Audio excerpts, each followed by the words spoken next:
Yemek şablonumdan herkese yeniden merhabalar güzel dostlarım. Kanalıma ve mutfağıma hoş geldiniz. Bugün sizler için biraz farklı, çok faydalı olacağını düşündüğüm evde üzüm nasıl kurutulur, üzüm vakti geçmeden paylaşmak istedim. Dışarıdan aldığımız birçok yiyeceğin evde de çok kolay bir şekilde hiç ilaç kullanmadan elimizdeki imkanlarla daha az maliyetle nasıl yapılır, püf noktaları ve aşamaları nelerdir, nasıl muhafaza edilir hepsini paylaşacağım. Siz de böceklenip kurtlanmadan uzun ömürlü üzüm kurutmak istiyorsanız videoyu kesintisiz sonuna kadar izlemenizi tavsiye ederim. Herkese iyi seyirler.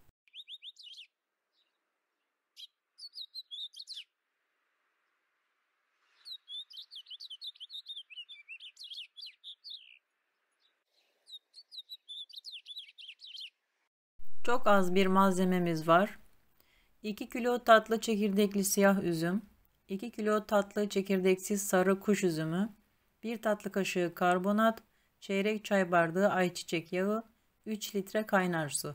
Ben 2 çeşit olsun istedim. 2 kilo kuş üzümü, 2 kilo da çekirdekli siyah üzüm kurutacağım. Her ne çeşit üzüm alacaksanız tatlı ve sert olsun, buruşuk, tatsız veya çürüğü çok olan üzüm olursa emekleriniz boşa gider, istediğiniz sonuç alamazsınız. Bunlara dikkat edin lütfen. Önce bol suyun içinde kat kat yıkadım. Biraz sirkeli suda bekletseniz de olur. Siyah üzümü de iri taneli ve koyu renkli olanını seçtim. Kuş gözü gibi yumuşak olanları da var fakat bu üzümün kan yapıcı özelliği var, daha çok amaçlı. İster hoşafını yapın, isterse kahvenin yanında atıştırın. Çocuklarınızın beslenmesine koyun, kuru yemiş çeşidi olarak. Artık nasıl tüketmek isterseniz. Sıvı yağ ve hiç açılmamış taze karbonat kullanacağız bu işlem için. Kabartma tozu değil, bakın ısrarla göstereceğim, karbonat olacak. Her markette bulunur zaten. Bir tencereye 3 litre kadar bir gece dinlenmiş, klorundan arınmış çeşme suyu kullanacağım. Öncelikle kettle'da kaynattım. İşlem bitinceye kadar ocağın altını da kısık ayarda açacağım hemen soğumasın diye. Şöyle bir tatlı kaşığı dolusu karbonat döküyorum. Sonra sıvı yağı da katıp karıştıralım. Sıvı yağı koymamızdaki maksat üzümlerin mat durmaması, parlak görünmesi açısından. Karbonat atmamızın sebebi böcek vesairenin gelmemesi, uzun ömürlü olması için. Sonra üzümlerin hepsini tek tek her yerini suyun içine gömülecek şekilde atıp 4 dakika kadar bekleteceğiz. Su görmeyen yeri kalmasın, yoksa görmeyen yerleri çürük üzüm şeklinde olur. Düşünün, yemek için dolaptan çıkardığımız üzümü unutup dışarıda bırakınca mutlaka hepimizin olmuştur. Kuruduğunu değil, çürüdüğünü, bozulduğunu görürüz. Onun için her yerini suya iyice batıralım. Uzun ömürlü olması için bunu ısrarla dikkate alalım. Eskiler kül suyuyla yaparlardı, öyle de olur. Günümüzün kolaylıkları da var. Sıvı yağ mutlaka ekleyin, yoksa kuruduktan sonra çok mat bir görüntü olur. Yapacağınız miktar az ya da çok hiç fark etmez. Hepsini bu kadar suyla da halledebilirsiniz. Büyük kazanlara gerek yok. Önemli olan hepsinin 4 dakika suya batırılmış olması. Üzümler şimdi bile gayet parlak ve diri.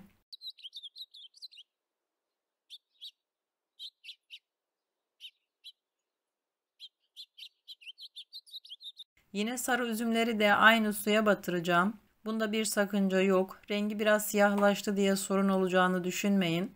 İsterse siz önce sarıyı batırarak başlayın. Benim gibi 2 çeşit yapacaksanız eğer. Suyu süzülsün diye süzgece alacağım hepsini. Bu sudan sonra tekrar durulama işlemi yapmayacağım. Kuruduktan sonra yerken ağzınıza acaba acı bir tat gelir mi diye endişe etmeyin karbonatın. Karbonatın kokusundan eser bile kalmıyor. Yine de içim rahat etsin derseniz kuruttuktan sonra yemeden önce suda yıkayıp kurulayın.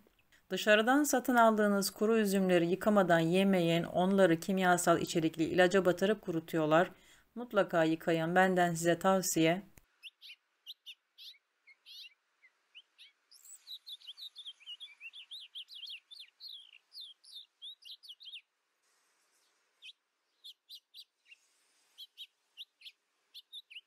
Süzülme işlemi bittikten sonra büyükçe bir sininin üzerine pamuklu sofra bezi serdim. Sonra da üzümlerimi. Kurutacaksanız vakitlice hemen kurutun ki bu aydan sonra yağmur yağış olabilir. Üzümün bol güneş alarak kuruması gerekiyor. Bulunduğunuz iklim yayla yeri yani güneşi yakıyorsa ala gölgede de kurutabilirsiniz. Direkt güneş kurutmadan yakabilir. Bir sefer yaptıysanız nasıl kurutacağınız bellidir zaten. Üst üste gelmeyecek, her yerini güneş görecek şekilde dağıtacağım. Hatta biraz büyük salkımları birkaç parçaya bölüp dağıtalım ki güneşini daha iyi alsın.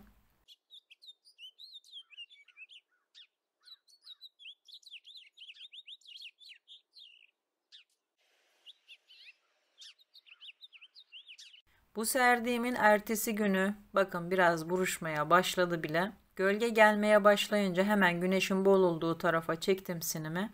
Üzerine toz veya herhangi bir şeyin geleceği bir durum olmadığı için üzerine tülbent örtmedim. Eğer sizin kuruttuğunuz ortamda toz vesaire bir şeyler varsa üzerine çok ince bir tülbent örtebilirsiniz.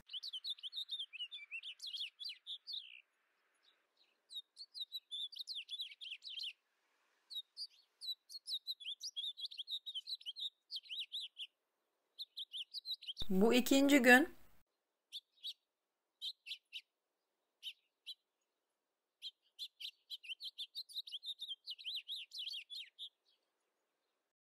arada bir yönlerini çevirelim ki her yeri eşit kurusun. Yoksa bir tarafı kuru, bir tarafı yaş kalır. Buna dikkat edelim. Her gününü çekip göstereceğim sizlere.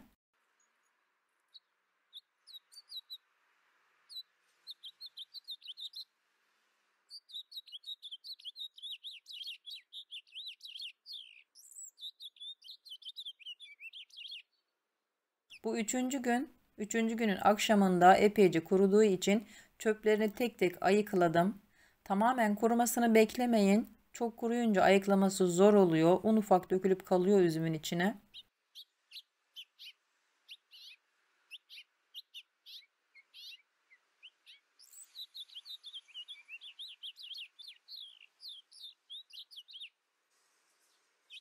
Bakın kolayca ayıklanıyor.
Bu dördüncü gün koyu siyah renkli olanlar daha erken kuruyor. Siyah güneşi daha çok çektiği için. Hiçbir zorluğu yok, sadece zaman alıyor. Bir sefer gösterseniz 10 yaşındaki çocuk bile yapabilir.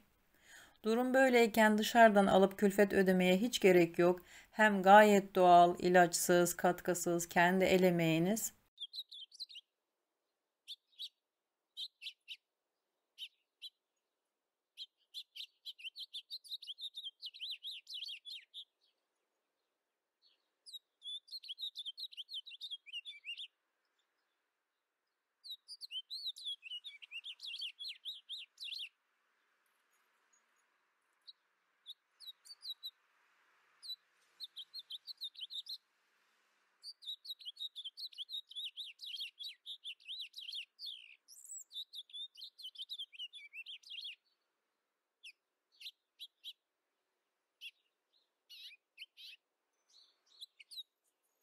Bu beşinci gün epeyce oldu diyebilirim ama ben yarın toplayacağım. Çok da kurutmayın, içi çok çekilmesin. Siz kontrol edin, olmuşsa beşinci günde de toplayabilirsiniz.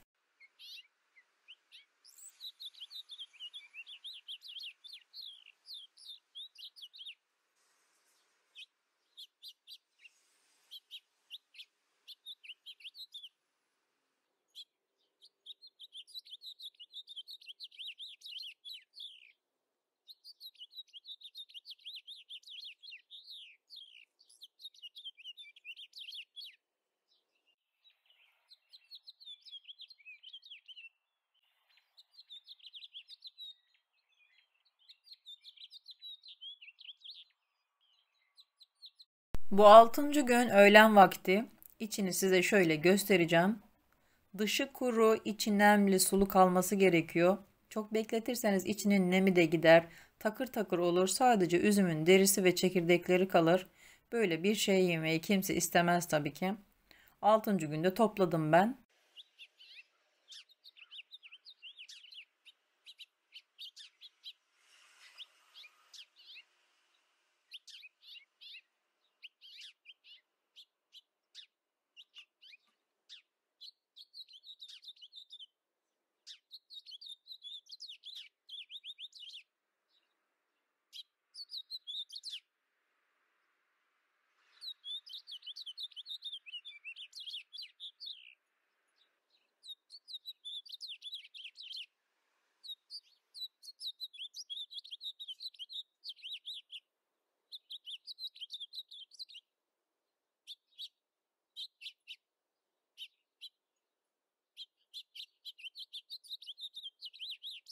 Kuruyan üzümlerim yemek için hazır. Dışı parlak, içi yumuşacık.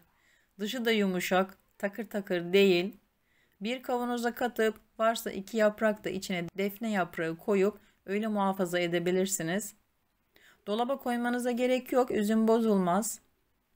Hatta ben saklama kaplarına katıp masanın üzerine biraz koyuyorum. Gelip gidip çocuklar atıştırsın diye. İzlediğiniz için teşekkür ederim. İnşallah sizler için aradığınız faydalı bir video olmuştur.